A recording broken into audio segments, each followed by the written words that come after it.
Bom dia aos irmãos, amém? Louvado seja Deus, damos glórias ao Senhor por tudo que o Senhor já nos proporcionou nessa manhã. Eu sempre dou graças ao Senhor aí pelo café do qual desfrutamos juntos, pelo tempo de comunhão, pelo ensino da palavra de Deus que tem edificado nossas vidas. E agora entramos na presença do Senhor em culto solene. Irmãos, na manhã de hoje, com a graça de Deus, nós estaremos iniciando a segunda epístola de Paulo aos Tessalonicenses, a igreja de Tessalônica. Amém? Já vimos a primeira epístola, com a graça de Deus, pedindo ajuda ao Senhor, estaremos compartilhando a segunda epístola juntamente com os irmãos. Gostaria de, nessa manhã, ir ao Senhor em oração, juntamente com a igreja, pedindo, aquilo que o irmão Hélio, unindo o meu pedido ao pedido do irmão Hélio, que o Senhor prepare nossos corações para receber a semente da sua palavra, prepare nosso coração como uma terra fértil preparada pelo agricultor para receber a boa semente. Amém? Ó Deus soberano, santo, altíssimo, ó Deus, em nome do Teu Filho Jesus, vamos mais uma vez ao Senhor em oração, unindo essa oração a todas que já foram feitas até esse presente momento.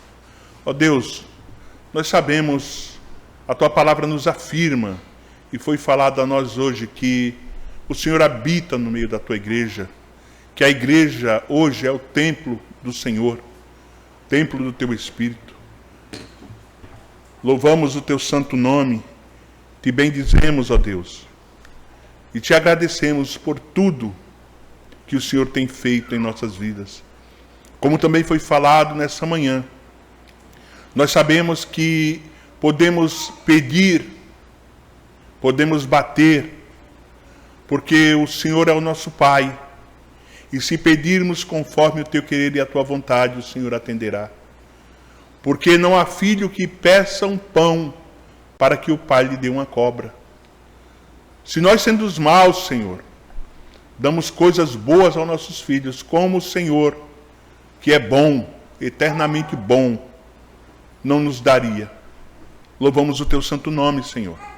E nessa manhã pedimos ao Senhor que nos fortaleça cada dia, para que possamos continuar a ser filhos que andam segundo a vontade do seu Pai. Filhos obedientes à vontade do seu Pai. Não filhos ensimesmados, que querem fazer aquilo que acham que podem fazer. Mas filhos que andem conforme a instrução do seu Pai que está nos céus. Nós bendizemos o Teu nome, Senhor, Te agradecemos. Em nome de Cristo Jesus por tudo. Para o louvor da Tua glória. Fala conosco através da Tua palavra nessa manhã, em nome de Jesus. Amém. Irmãos, eu gostaria de estar fazendo com os irmãos a leitura do capítulo 1 de 2 Tessalonicenses, do verso 1 até o verso 5. Amém? Vai dizer assim a palavra do nosso Deus: Paulo, Silvano e Timóteo, a igreja dos Tessalonicenses, em Deus, nosso Pai, e no Senhor Jesus Cristo.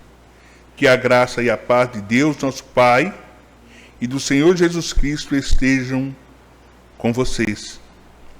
Irmãos, devemos sempre dar graças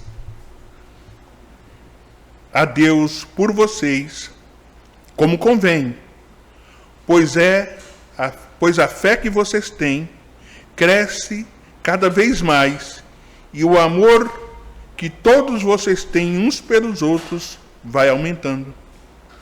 É por isso que nós mesmos nos orgulhamos de vocês nas igrejas de Deus, por causa da perseverança e da fé que vocês demonstram em todas as perseguições e tribulações que estão suportando. Isso é sinal evidente do justo juízo de Deus, para que vocês sejam considerados dignos do reino de Deus, pelo qual vocês também já estão sofrendo. Só até aqui. Essa saudação do apóstolo Paulo à igreja dos Tessalonicenses na sua segunda epístola, ela é uma saudação muito parecida com a saudação na primeira epístola. A equipe de Paulo é a mesma, Paulo, Silas ou Silvano e Timóteo. A equipe é a mesma, só que o Paulo ele causa uma pequena diferença nessa saudação agora. Ele vai dizer na primeira epístola, Paulo, Silvano e Timóteo, a igreja dos Tessalonicenses, em Deus Pai e no Senhor Jesus Cristo, que a graça e a paz estejam com vocês. Mas note que há uma pequena diferença na saudação da segunda epístola.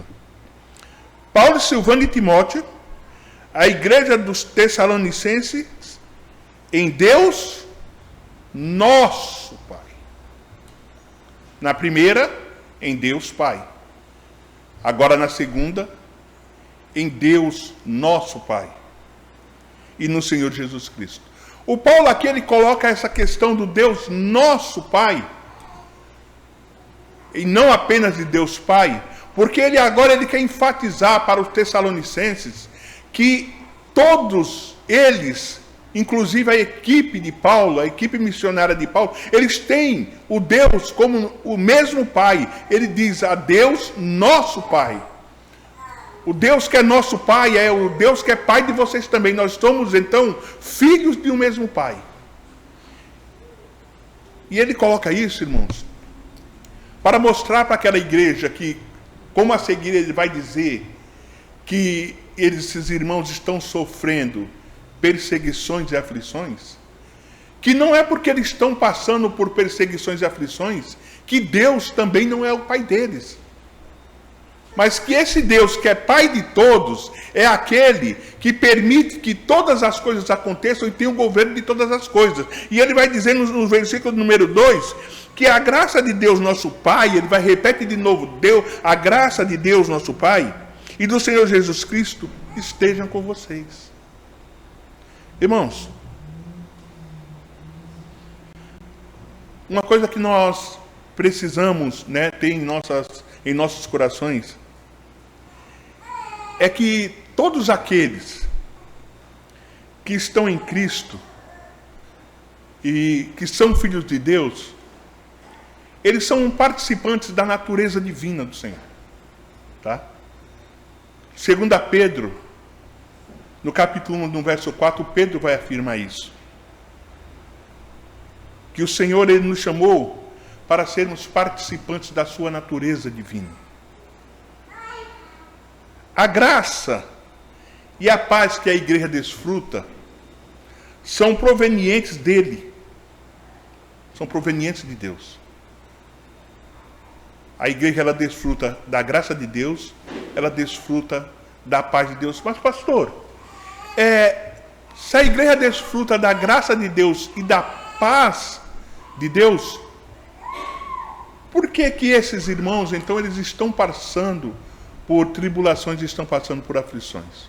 Irmãos, a paz que nós desfrutamos com Deus é aquela paz que nos reconciliou com Deus. Nós somos reconciliados com Deus e por isso nós desfrutamos da graça e temos paz com Deus.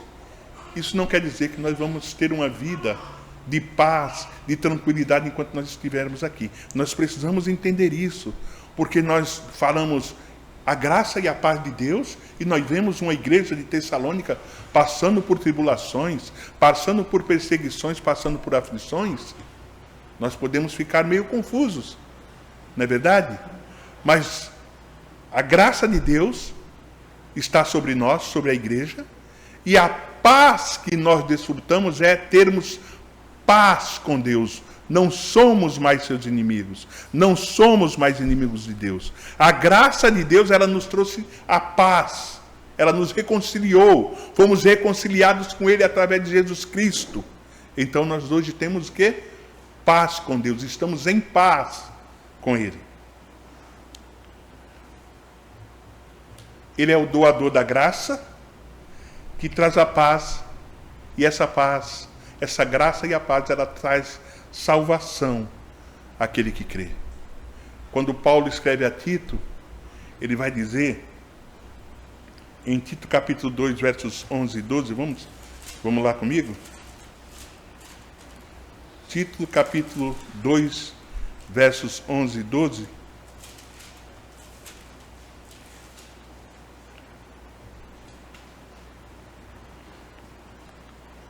Ele vai dizer assim, escrevendo a Tito: porque a graça de Deus se manifestou trazendo salvação. Ela nos educa para que, renegadas a impiedade e as paixões mundanas, vivamos nesse mundo de forma sensata, justa e piedosa. A graça de Deus, ela nos reconcilia com Deus, ela traz paz, ela nos traz paz, não somos mais inimigos, agora somos reconciliados com Deus, e essa paz, essa graça, ela nos diz, a palavra do Senhor, ela nos educa para que, renegando a impiedade e as paixões mundanas, a graça de Deus, ela nos traz esse privilégio de podermos então renegar. Ela nos educa e conseguimos através dela renegar a impiedade e as paixões mundanas. E então passamos a viver vivemos nesse mundo de forma justa, sensata e piedosa. Quem pode fazer isso em nós? A graça de Deus. Essa graça de Deus que agora está em nós, que o Paulo diz aqui à igreja de Tessalônica, na saudação dele, essa graça, ela nos traz isso. Ela nos traz então a possibilidade de vivermos nesse mundo de uma maneira justa e piedosa perante o Senhor. Então, a graça de Deus, ela traz a paz para com Deus e nos capacita então de vivermos uma vida justa e piedosa. Mas o apóstolo Paulo, continuando aqui, ele vai dizer no versículo 2 que ele sempre deve dar graças a Deus pelos Tessalonicenses. Mas por quê? Vamos lá. Versículo 3. Irmãos, devemos sempre dar graças a Deus por vocês, como convém, pois a fé que vocês têm cresce cada vez mais, e o amor que todos vocês têm uns pelos outros, vai aumentando. Eu fiquei um tempo, irmãos, na verdade, falar para vocês, meditando nesse versículo, né? Porque o Paulo, ele já havia falado mais ou menos o mesmo na primeira epístola sobre a fé dos Tessalonicenses. Mas o Paulo aqui, ele se sente no dever, né, de agradecer a Deus pelos Tessalonicenses. Devemos sempre dar graças. Esse devemos sempre, irmãos, nós temos o dever de dar graças a Deus por vocês. Nós temos o dever de dar graças a Deus por vocês. Porque convém que nós assumamos esse dever. Irmãos, uma igreja plantada, nós já conversamos sobre como foi plantada a igreja de Tessalônica, o quão curto período de tempo Paulo ficou ali naquele local. Mas no versículo 1, quando Paulo olha para aquela igreja, ele vê aquela igreja como uma igreja de eleitos de Deus, pela perseverança daquela igreja. E aqui na segunda epístola, nesse versículo 3, ele volta a falar do mesmo assunto. E ele diz, olha, nós devemos, ou seja, eu me sinto no dever, nós nos sentimos no dever de dar sempre graças a Deus por vocês. E por quê?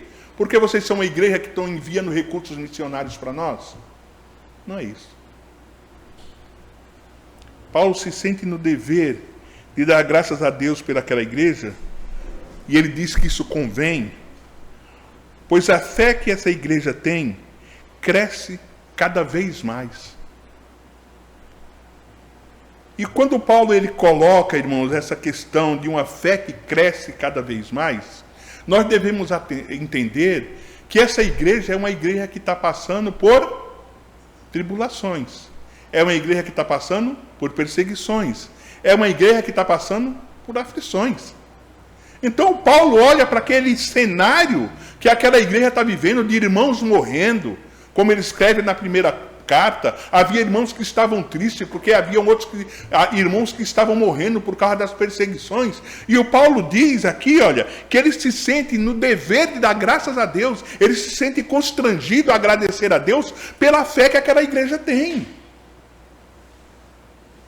Porque mesmo apesar de estar sendo perseguida, de estar vivendo um momento de perseguição, aflições e tribulações, a fé daquela igreja ela não diminui, ela aumenta.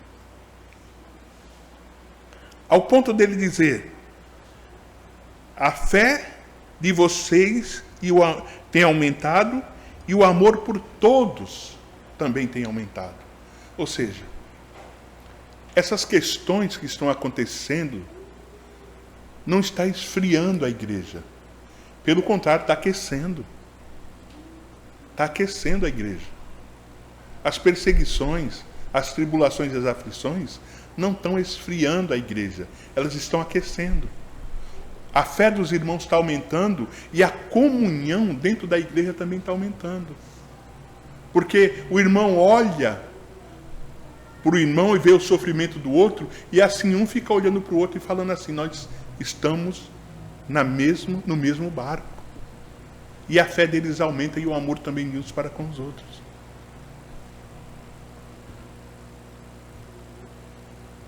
Paulo vai usar uma palavra aqui, irmãos, quando ele fala que tem aumentado muito,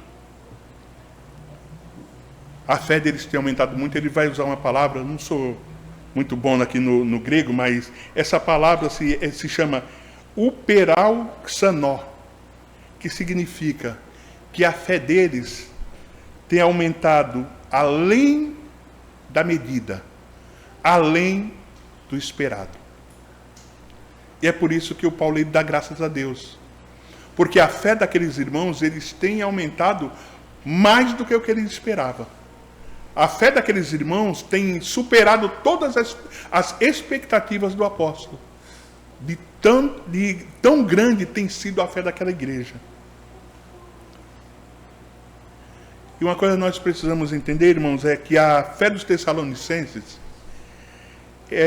havia crescido não só por causa da perseguição, mas apesar da perseguição. Porque a perseguição, a tribulação, a aflição, na verdade, quando a fé é falsa, ela destrói. A perseguição e a aflição, ela destrói a fé quando ela é uma fé falsa. Só se consegue se manter tendo fé no meio à perseguição, no meio à aflição, quando a fé é uma fé verdadeira. Quando a fé não é uma fé verdadeira, ela se destrói. Você quer ver a fé falsa acabar? Vou te dar um exemplo. Uma perseguição dentro da família. A esposa se converte, mas o marido não se converte. Aí o marido passa a oprimir a esposa dentro de casa. Para essa esposa permanecer, a fé dela vai precisar ser uma fé verdadeira. Porque se a fé dela não for uma fé verdadeira, for uma fé falsa, ela vai abraçar o marido dela e vai com ele para o mundo. Ela vai negar Jesus, ela vai negar tudo aquilo que ela ouviu e ela vai seguir ele. Porque é mais cômodo, é mais tranquilo. Mas quando a fé ela é uma fé verdadeira, a palavra do Senhor na Epístola de Pedro, ele vai dizer que essa fé verdadeira, ela é algo que é mais precioso do que o ouro. Nada destrói essa fé. Porque o ouro, quando provado pelo fogo, ele derrete, mas ele continua sendo ouro. Ele não perde as suas propriedades. Ele continua sendo ouro. Mas a fé falsa, irmão, a fé falsa, ela é destruída facilmente. Porque muitas vezes ela não é fé. É sempre uma convicção que eu tive, mas não é fé verdadeira. E na parábola do semeador, o Senhor Jesus ele fala isso. Em Mateus 13. Que quando a semente ela é semeada em lugares rochosos, essa semente ela germina rápido, porque ela é superficial. Mas só que tem um detalhe, ela não tem raiz firme. E quando bate o sol, ela é destruída. Ela não tem raiz. Mas quando a fé é verdadeira, ela é uma fé que ela tem raiz.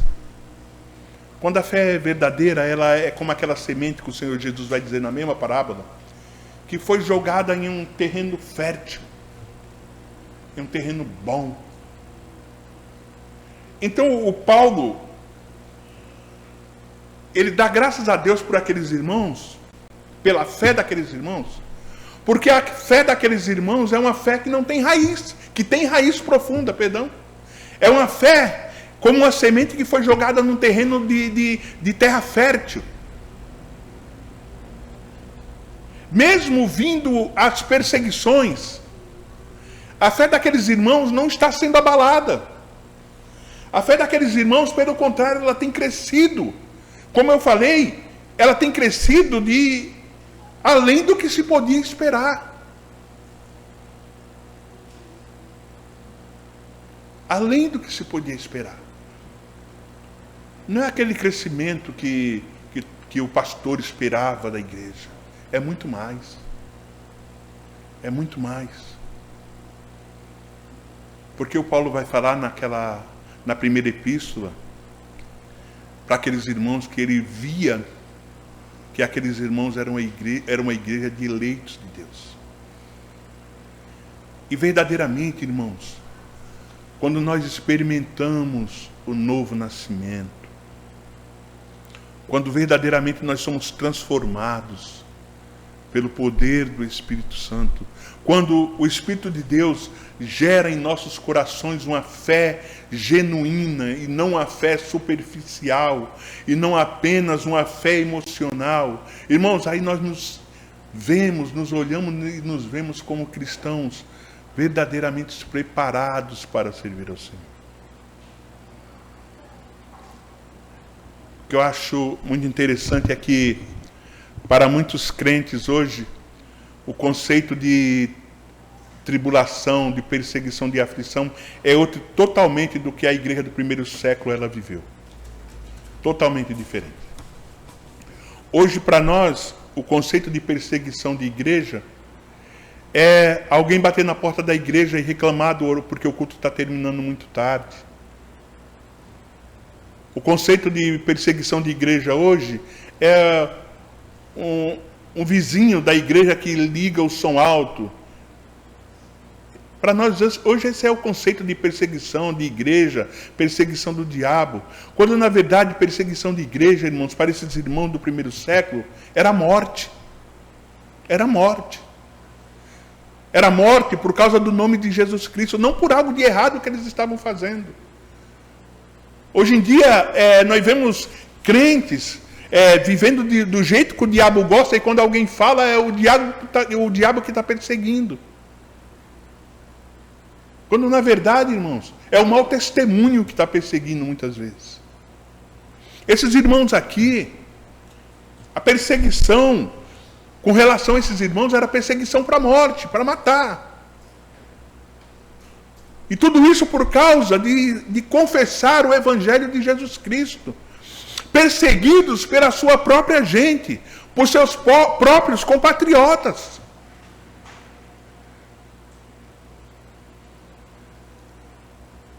E a tendência da pessoa, quando é uma fé morta, uma fé que não é verdadeira, a tendência de uma pessoa, quando é perseguida por algo, é ela abandonar aquilo. Mas esses irmãos, O Paulo louva a Deus por ele diz, olha, eu me sinto constrangido a orar e dar graças a Deus por vocês, porque eu olho a fé de vocês e é uma fé que tem crescido além do normal. É uma fé que não é uma fé comum. É uma fé onde nós olhamos e vemos que só o Espírito de Deus pode gerar uma fé desse tamanho no coração de vocês. Então eu oro, agradecendo a Deus. E além da fé, o amor que vocês têm uns pelos outros. Aí ele entra aqui, irmãos, com o dom supremo. O amor uns para com os outros. O amor de uns pelos outros. Irmão, o amor ele é algo que nunca pode estar fora da igreja. O amor é algo que nunca pode estar de fora de uma igreja. A fé e o amor, eles sempre precisam estar presentes entre os membros do corpo de Cristo. Entre os membros do corpo de Cristo. Precisa estar aqui, em nosso meio. Porque se alguém está aqui nesse lugar, mas não tem fé naquilo que é pregado, não tem fé naquilo que o pastor Alexandre falou, que o Espírito, que Deus hoje ele habita no corpo, que Deus hoje ele habita na igreja, talvez você esteja só perdendo seu tempo. E a partir do momento que a nossa fé é a fé no único Deus, no único Senhor, esse Espírito de Deus é Ele que gera o amor em nossos corações, Ele gera fé, Ele gera o amor, porque tudo que nós recebemos depois de convertidos é gerado por Deus. Você imagina só, se essa igreja fosse uma igreja que estivesse na parábola do Senhor Jesus, como aquela semente que foi lançada na beira da estrada. Porque Jesus disse que a semente que é lançada na beira da... A semente que é lançada na beira da estrada é o homem que ouve a palavra, recebe com alegria, emoção. Alegria, emoção do coração, emoção do homem, emoção humana. Mas ele não tem raiz. Porque a terra o local onde ele foi lançado, a terra era rasa. Então ele não tem raiz em si mesmo. Então essa fé é uma fé apenas temporária. Quando sobrevêm as tribulações ou perseguição por causa da palavra, se escandaliza, abandona.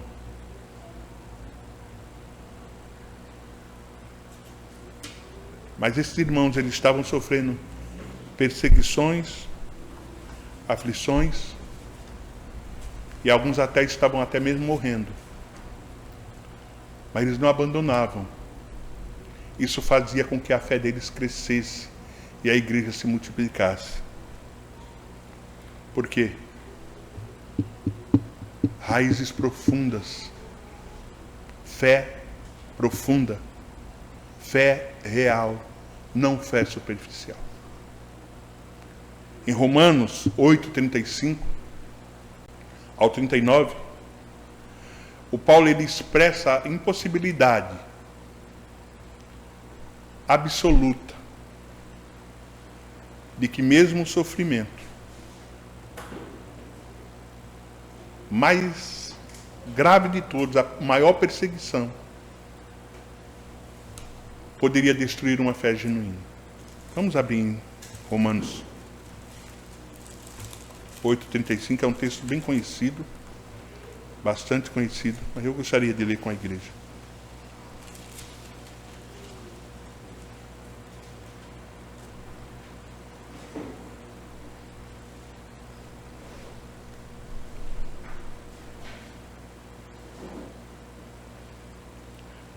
Versículo 35 diz: quem nos separará do amor de Cristo? Será a tribulação? Ou a angústia? Ou a perseguição? ou a fome, ou a nudez, ou a espada. Como está escrito, por amor de ti somos entregues à morte continuamente. Fomos considerados como ovelhas para o matadouro. Em todas as coisas, porém, somos mais que vencedores por meio daquele que nos amou. Porque estou bem certo que nem a morte e nem a vida, nem os anjos, nem os principados, nem as potestades, nem coisa do presente, nem do porvir, nem os poderes, nem altura, nem profundidade, nem qualquer outra criatura poderá me separar do amor de Deus que está em Cristo Jesus, o nosso Senhor. Aí nós olhamos para a igreja de Tessalônica. Nem perseguição, nem angústia, nem o presente, nem o porvir, nem a espada, ou seja, a morte, nem coisa nenhuma, nem principados e nem potestades. Nada poderá nos separar do amor de Deus que está em Cristo Jesus, o nosso Senhor. Mas como é então que nós nos mantemos firmes em qualquer circunstância? Porque, irmãos, nós passamos por circunstâncias. E muitos de nós, muitos que confessam um cristianismo, que confessam muitas vezes o Evangelho, só conseguem viver o Evangelho conforme as circunstâncias. Porque, irmãos, se as circunstâncias nossas hoje são circunstâncias cômodas, amanhã elas podem não ser. As circunstâncias que nós vivemos hoje, amanhã elas podem mudar. A comodidade que nós temos de estar aqui nesse local hoje, cultuando ao Senhor, cantando, orando, ensinando, amanhã nós podemos não ter, irmãos. E se você não tiver essa comodidade amanhã, se você não tiver essa tranquilidade amanhã, se a circunstância mudar, que tipo de cristão você vai ser? Se a circunstância da minha vida mudar, que tipo de cristão eu vou ser amanhã? Porque hoje eu posso vir aqui, mediante esse aparelho, esse microfone, esse aparelho de som, pelo qual os irmãos estão me ouvindo, e falar: Jesus é bom, Jesus é maravilhoso, eu creio em Jesus, Jesus é o Salvador da minha vida. Mas e amanhã se essa circunstância mudar? Se amanhã essa circunstância mudar, o que eu vou ser? Eu vou continuar sendo o pastor Gutenberg? Ou eu vou ser simplesmente o Gutenberg e me misturar no meio da multidão? O que nós seremos? Você que está sentado me ouvindo agora, você continuará sendo meu irmão em Cristo? Ou você será apenas um misturado ao meio da multidão, que para continuar na sua comodidade, simplesmente nega o nome do Senhor Jesus Cristo? Porque essa era a proposta nessa época, tá, irmão? A proposta aqui era essa. Você quer ser cristão? Você vai continuar confessando? Então você vai sofrer. Mas tem outra proposta para você. Você pode simplesmente esquecer que é um cristão e continuar na tua comodidade.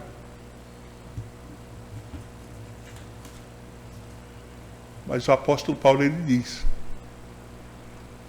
que apesar de todas as coisas, de todas as aflições, perseguições, ele dava graças a Deus por causa da fé daqueles irmãos.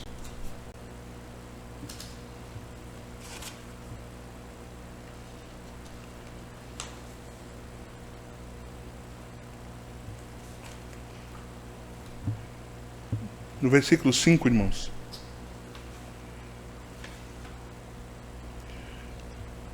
Paulo vai dizer: isto é um sinal evidente do juízo de Deus para vocês. Do juízo de Deus, para que vocês sejam considerados dignos do reino de Deus, pelo qual vocês também estão sofrendo. Vamos entender aqui.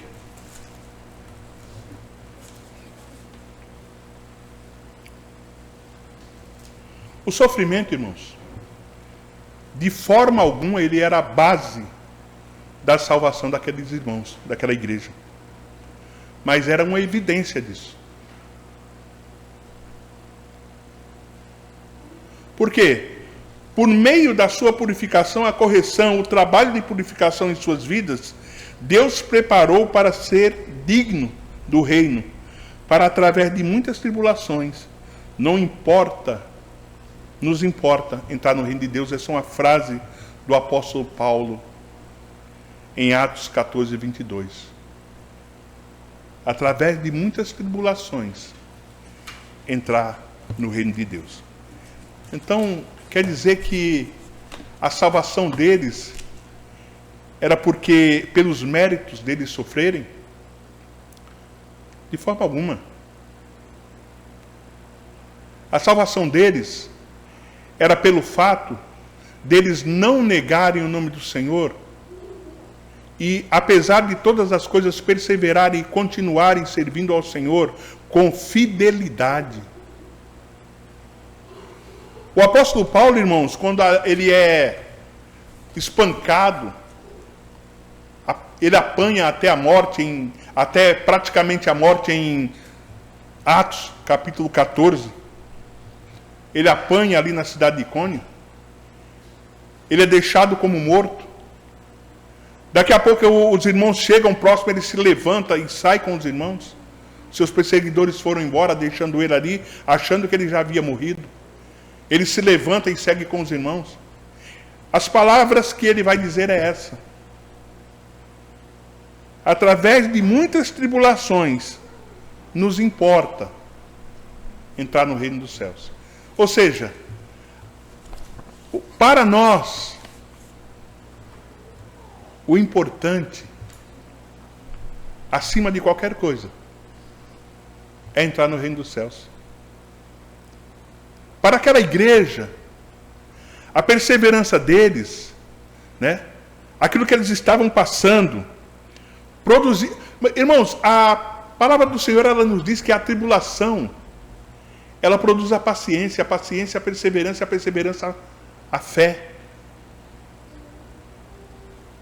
Então muitas pessoas, irmãos, têm mudado o seu cristianismo, porque muitas vezes vivem uma vida muito acomodada.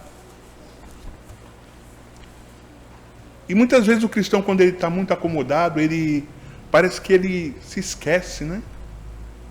Ele se esquece de fazer aquilo que o irmão Kaique falou na abertura. Ele esquece de pedir, porque ele tem tudo, né? Ele já acha que ele já tem tudo. Ele esquece muitas vezes de bater, porque ele não vê a necessidade de bater, porque para ele todas as portas estão abertas. Mas se você olhar para a igreja, irmãos, toda vez que a igreja ela sofreu perseguição, ela cresceu.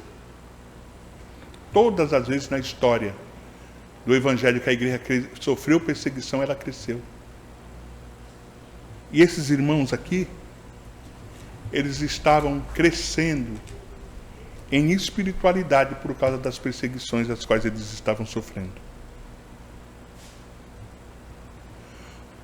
Porque o consolo do crente, irmãos, é saber que ele pode enfrentar as perseguições com alegria, porque quando nós estamos sendo perseguidos, ou estamos passando por aflições, Deus ele está nos equipando para que nós vejamos a glória eterna. Deus nos molda, irmãos, de várias formas. Deus trabalha em nossos corações de várias formas. Deus nos transforma de todos os dias De glória em glória nós somos transformados. Porque muitas vezes ainda precisamos nos achegar muito mais a Deus do que nos achegamos. O sofrimento, irmãos, muitas vezes, não estou dizendo que todo sofrimento mas o sofrimento é muitas vezes a forma que Deus tem de trabalhar nosso caráter.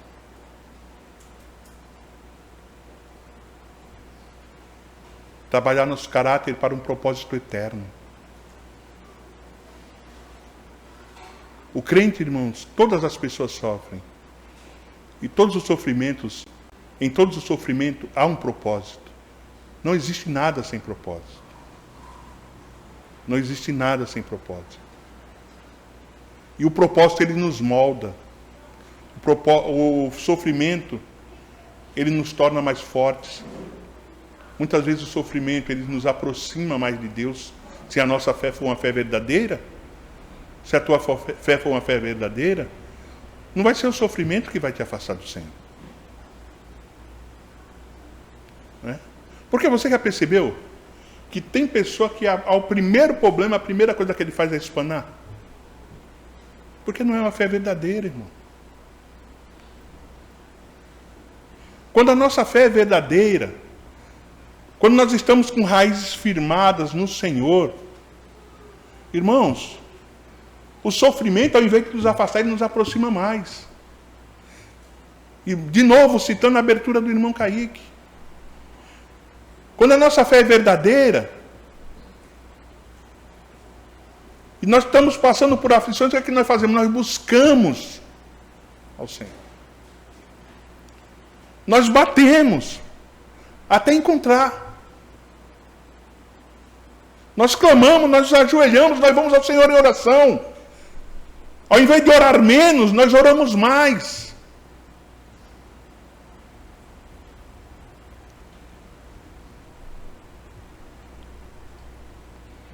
Queria ler com os irmãos Romanos 5:34.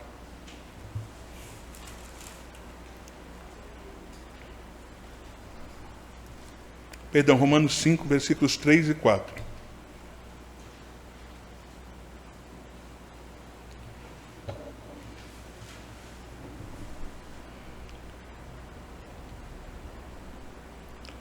Esse texto fala da justificação pela fé. Paulo diz assim: e não somente isso, mas também nos gloriamos nas tribulações, sabendo que a tribulação produz perseverança. A tribulação, ela não produz em mim desistência. Ela não produz em mim abandono. Ela não produz em mim largar a igreja. A tribulação,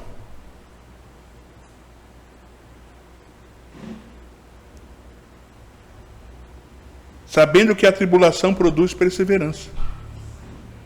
A perseverança, ela produz experiência. E a experiência produz esperança. E a esperança, ela não nos deixa decepcionados. Então, na vida, irmãos, daquele que foi justificado pela fé, se você quiser ler depois, o texto trata disso. Aquele que foi justificado pela fé, aquele que nasceu de novo, a tribulação na vida dele, ela não produz blasfêmia. Você lembra daquele povo do deserto? Você lembra daquele povo que saiu com Moisés do Egito? Quando eles passavam por tribulações, quando eles passavam por aflições, o que aquele povo fazia? Aquele povo blasfemava. Aquele povo murmurava. Mas aqui, já em Romanos, o Paulo diz que a tribulação, ela vai produzir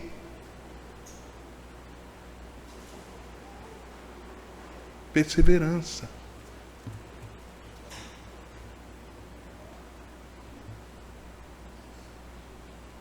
A tribulação produz perseverança. Porque aquele que nasceu de novo, irmãos, ele tem uma convicção no coração dele. Ele pode estar passando por várias coisas, mas uma coisa ele tem certeza. Como ele foi, justificado pela fé, como era um salvo em Cristo Jesus, quando ele passa pela tribulação, ele sabe de uma coisa: Deus não me abandonou. Deus não me abandonou. Porque essa era a reclamação do povo quando estava no deserto. Quando eles estavam passando por qualquer situação difícil, a fala deles é como se Deus os houvesse abandonado. Nos trouxe para aqui para morrer na mão do exército de Faraó. Não foi isso antes da travessia do mar? Aí depois que eles atravessam o mar, qual é a murmuração? Nos trouxe aqui para morrer de fome. Então, por que é que a tribulação ela produz perseverança na vida do verdadeiro crente que tem a fé verdadeira? Porque ele olha para a tribulação, mas no coração dele ele sabe: eu tenho um Deus. Esse Deus não me abandonou. Eu nunca vou pensar que nem aquele povo no deserto. Deus não me abandonou. E se Deus não me abandonou, eu posso todas as coisas. Eu vou passar por isso.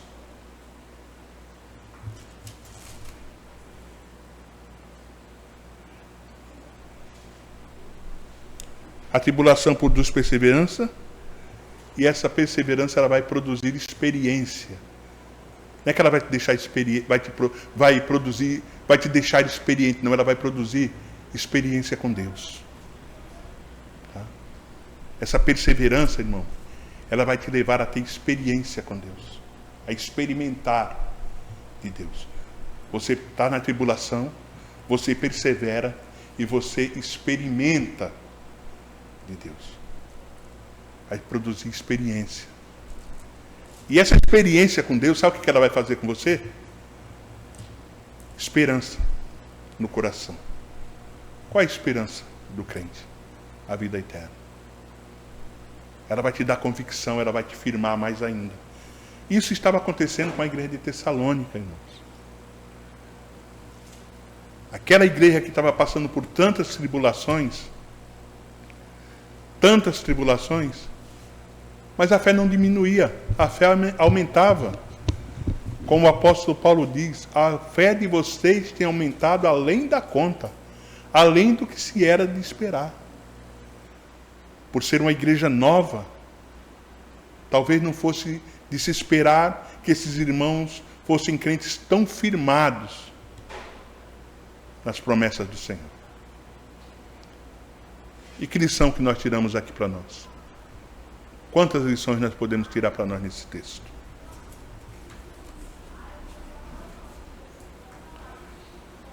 A primeira delas está nos versos 1 e 2. Nós somos pessoas que desfrutam da graça de Deus que nos traz paz. Hoje nós temos paz com Deus por meio do nosso Senhor e Salvador Jesus Cristo. Se temos paz com Deus, somos gratos a Cristo pelo seu sacrifício na cruz do Calvário. Segundo ponto que eu gostaria que nós tivéssemos em nossos corações. A nossa fé, ela precisa ser uma fé verdadeira. Porque se ela for uma fé falsa, qualquer momento de aflição, qualquer dificuldade que nós passemos, ela pode simplesmente ser destruída. Porque as aflições e as perseguições, elas destroem a fé falsa.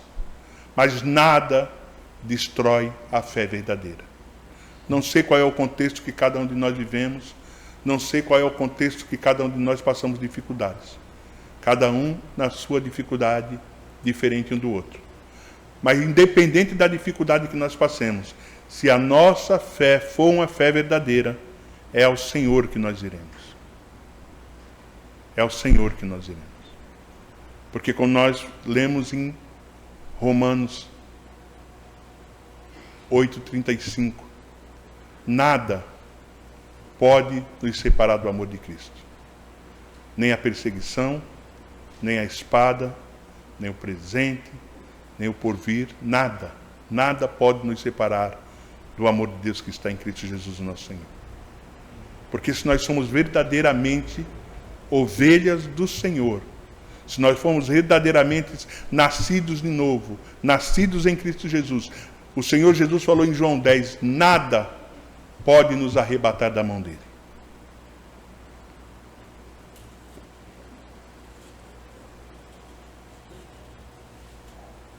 Agora nós temos que olhar para nós e ver as raízes que nós temos. Nós somos alicerçados verdadeiramente na rocha que é Jesus Cristo? Ou somos cristãos com raízes superficiais? Algo não deu certo, a minha primeira opção é não ir para o culto. Já viu esse tipo de crente? Quando nós olhamos para Hebreus, capítulo 10, há um chamado, porque havia irmãos que estavam abandonando a congregação por causa das perseguições. O escritor de Hebreus diz, não deixe de congregar como está sendo o costume de alguns. Depois ele vai mostrar lá na frente que o abandonar o culto é pecado. Mas muitos de nós tomamos essa decisão. Muitas pessoas tomam essa decisão de se afastarem, de abandonarem. Quando na verdade, irmãos, a única coisa que nos leva a abandonar o culto do Senhor é a falta de fé. Quando a nossa fé ela está de alguma forma enfraquecida, isso vai nos levar a abandonar a comunhão dos santos. Mas quando nós estamos passando por aflições, mas a nossa fé é uma fé intacta, nós nunca vamos abandonar. Nós nunca vamos voltar para trás.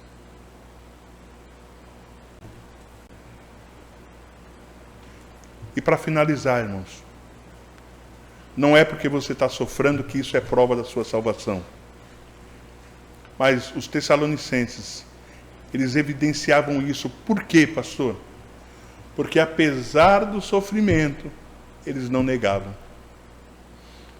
Isso evidencia, irmãos, isso é uma evidência. Como que alguém pode estar passando por tamanho sofrimento e não negar Jesus? O fato daqueles irmãos não abandonarem de forma alguma a sua igreja, a forma como aqueles irmãos permaneciam na fé, mesmo apesar de tantos sofrimentos. Irmãos, eu estou falando de uma perseguição verdadeira, de uma perseguição real. De uma perseguição real que poderia custar a vida de muitos irmãos. Mas a convicção de fé era tanta que eles não abandonavam a sua igreja. E a sua fé só aumentava, e o amor de uns para com os outros só aumentava. Pedro diz que nós devemos nos alegrar quando estivermos sofrendo por causa do nome de Jesus, irmãos. Você já pensou? O Senhor olhar para você e você olhar e dizer, eu estou sofrendo não porque eu fiz algo mal, não é porque eu cometi nenhum crime, não é porque eu fiz algo errado, eu estou sofrendo por causa do nome de Jesus. Eu estou sofrendo por causa do nome do meu Senhor, eu estou sofrendo por causa do Evangelho. Então isso me traz orgulho, porque eu estou vendo que o Senhor está me tornando, me moldando a cada dia, para que eu possa entrar no seu reino, para que eu possa entrar na sua glória, para que eu possa estar com Ele. Eu não estou sendo perseguido porque eu sou uma má pessoa, porque eu sou um delinquente, ou porque eu sou uma pessoa que cometeu um crime. Eu estou sendo perseguido somente porque eu sou cristão. E isso eu não vou negar, porque eu sou cristão. E eu sei que mesmo que eu morra hoje, eu estarei com o Senhor. Essa é a convicção daqueles irmãos, amados. Agora, nós podemos pensar um pouco, né? Nós temos uma fé desse tamanho?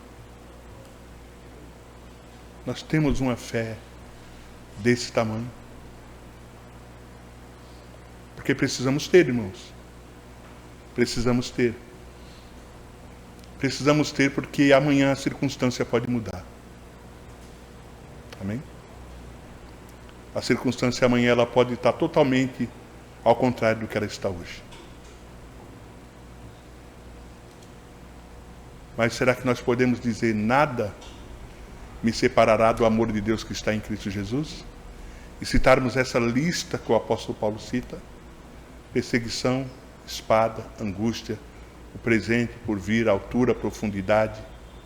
Nós podemos citar isso como coisas que não nos separarão do amor de Cristo? Será que a perseguição não vai nos separar do amor de Cristo? Do amor de Deus que está em Cristo Jesus, nosso Senhor? Que o Senhor nos ajude, irmãos. Que o Senhor nos ajude. Que o Senhor nos ajude a nos mantermos firmes, convictos, sabendo que nada vai nos arrancar da mão do nosso bom pastor. Amém? Que nós possamos ter em nossos corações essa convicção. E que a nossa fé aumente. Que a nossa fé cresça. E que a nossa comunhão cresça também. Que a nossa fé e a nossa comunhão elas cresçam. Para que assim nós possamos servir, né? Como a igreja de Tessalônica servia. Porque o Paulo diz que aqueles irmãos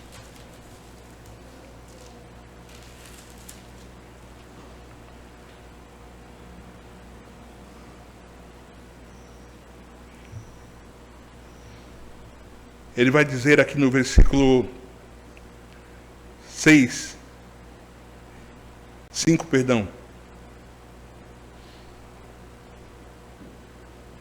isso é sinal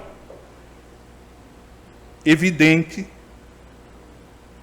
do juízo de Deus, para que vocês sejam considerados dignos do reino de Deus, pelo qual vocês também estão sofrendo. Isso é, para ele, o que a igreja está passando é motivo de orgulho. No versículo 4 ele vai dizer que aquilo que aqueles irmãos estão passando é motivo de orgulho. Por isso nós mesmos nos orgulhamos nas igrejas de Deus, por causa da perseverança e da fé que vocês demonstram em todas as perseguições e tribulações que estão suportando. Aquilo traz para o pastor daquela igreja, para o plantador daquela igreja, orgulho. E em todas as igrejas que ele passa, ele diz: nós falamos de vocês, nós falamos de como vocês vivem em todas as igrejas que nós passamos. Ou seja, a vida da igreja de Tessalônica é uma vida de testemunho para as demais igrejas.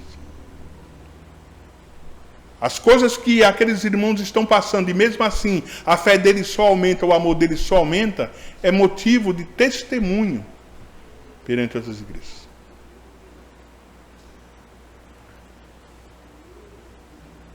Porque eles perseveram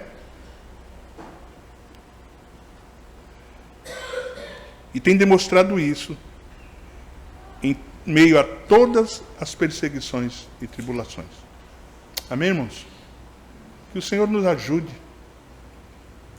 Que o Senhor nos ajude a sermos uma igreja que nunca negue o seu nome, que nunca abandone a fé, mesmo no meio de tribulações ou perseguições.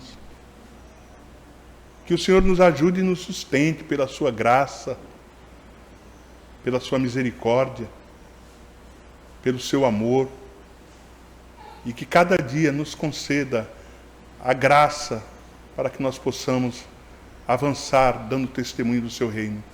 Como uma igreja fiel, irmão. Porque uma característica de uma igreja de Deus é a sua fidelidade. Amém? Uma das principais características de uma igreja de Deus é a sua fidelidade ao seu Senhor, ao Evangelho, à palavra de Deus.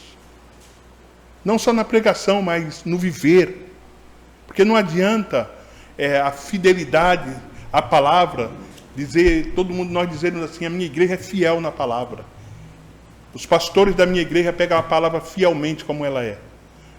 Mas importa nós vivermos a palavra de Deus fielmente, como ela é. Amém? Vamos nos colocar de pé e orar.